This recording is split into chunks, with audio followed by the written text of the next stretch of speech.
ফিল্ডই হচ্ছে সনাতনী পদ্ধতিতে, অর্থাৎ জিগজ্যাগ বা হাইব্রিড হফম্যান পদ্ধতি ছাড়াই কাঠ পুড়িয়ে কিংবা হচ্ছে যে কয়লা পুড়িয়ে সনাতনী পদ্ধতিতে উঁচু চিমনি ছাড়াই ইট প্রস্তুত করছে।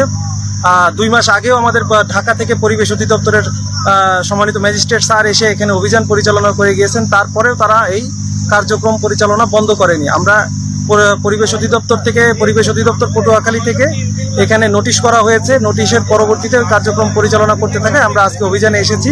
অভিযানে এসে আকিস ব্রিক্স বা এমএস ব্রিক্স এই প্রতিষ্ঠানে এখন এই মুহূর্তে আমি আছি।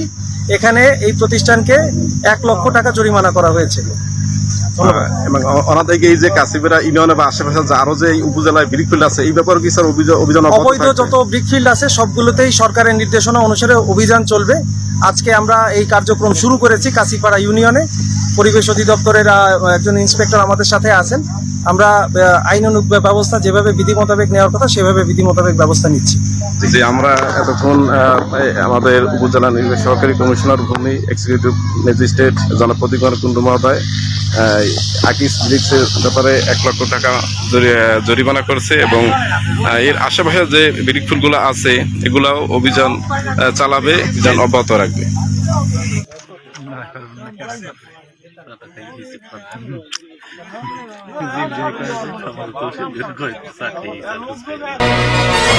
জীব